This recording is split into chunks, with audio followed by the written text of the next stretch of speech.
Black Catholic History Month started by the National Black Catholic Clergy Caucus in 1990. And the reason why it started is because the history of Black Catholics in this country was not known. And so it was a need for it to be known. It was a need for it to be celebrated.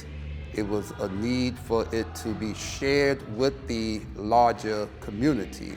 Because as we look back at the Black Catholic community in this country and how, it has survived down through the years.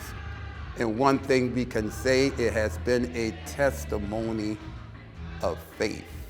In spite of, we can say, the prejudice, the racism, and everything else that has impacted the history of this country, that has impacted the people of color. But the people still remain faithful, even to this present moment, to their Catholic faith, and that their Catholic faith means a lot to them.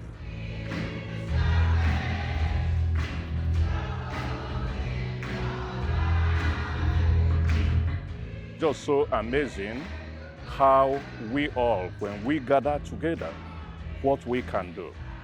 We are thinking about 150 years. You remember the resilience, think about the resilience of our forefathers, our ancestors, who at that time it was difficult for them to worship, but they continue to hold this church together until our own time. And I am so blessed that this church, that I am here at this present time. And I am blessed also that we have a future. We have a future because we have amazing children who will take over from us.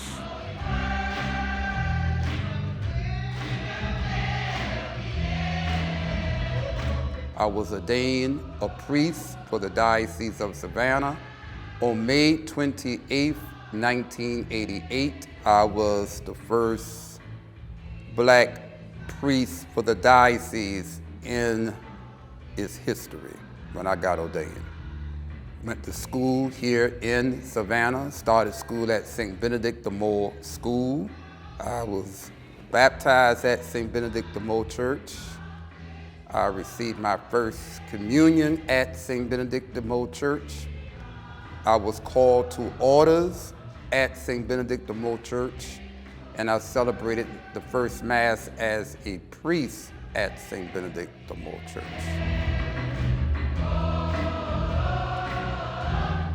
This church was established in 1874, the oldest Black Catholic church in Georgia. The school, it was closed during the integration.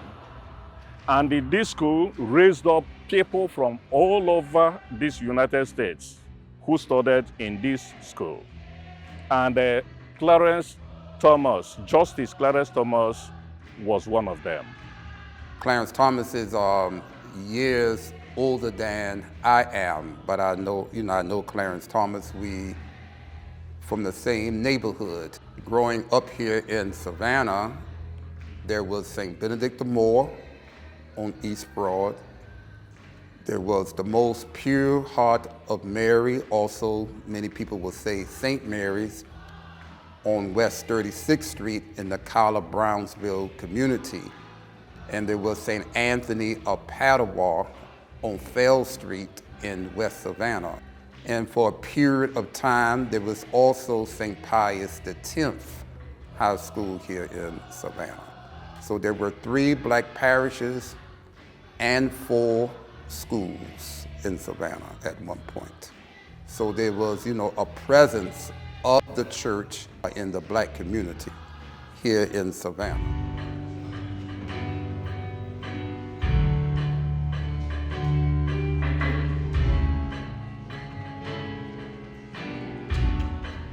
Mother Batilda Beasley, she started an order of nuns here in Savannah.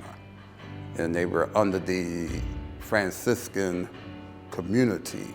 but she also started an orphanage, which was near St. Benedict Church, where it is today.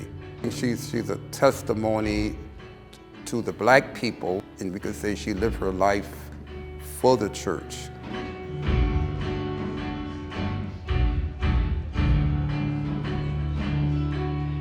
Presently, there are 6 Black Catholics whose cause for canonization has been open. And they are called the Black Catholic, saintly 6. You have Mother Mary Elizabeth Lang. She was the founder of the Oblate Sisters of Providence in Baltimore, Maryland in 1829. And they are still in existence today. We have Mother Henriette de Lille. She was the foundress of the Sisters of the Holy Family in New Orleans in 1842. There's also Sister Thea Bowman, probably more contemporary. And one of the things that Sister Thea Bowman did was to enrich the church, with the rich Black Catholic culture. She, as along with others, bringing the rich music into the church, bringing that music into the celebration of Mass. Also, there is Julia Greeley. She was a lay woman, and she was instrumental in her community where she resided and making the presence of the church known. And she made a big difference in that community. And then the 2 gentlemen, or 2 male, that will complete that 6. And one of them is Pierre Toussaint, who was of Haitian descent, and who was brought to this country as a slave in New York City. And as in New York City, he worked as a hairdresser to the rich ladies in that area. And he used the money that he made to help his own people. And he supported many charitable causes in the Black community, not only in New York, but also throughout the country. And the final person is Father Augustine Tolton.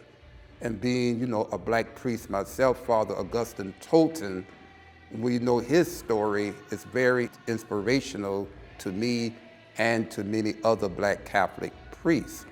Father Tolton was also born into slavery, and his family crossed the Mississippi over into free land.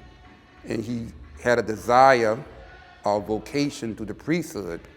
He had a difficult time in this country because no diocese will accept him. No seminary will accept him in this country. Father Tolton studied in Rome, and he was ordained in 1886 in Rome. But, we all recognize Father Augustine Tolton as the first known Black Catholic priest in the United States of America.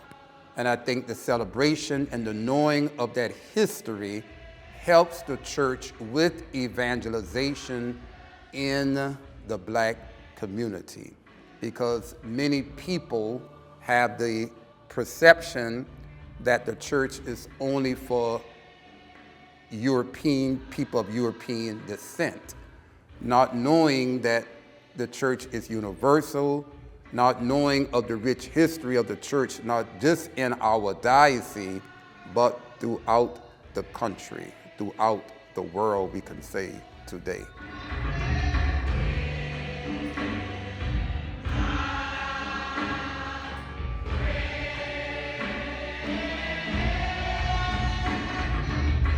Well, the only thing I would like to add is to thank God for the gift of Savannah Diocese, for their support, for their love for the Black Catholic Church in this Savannah.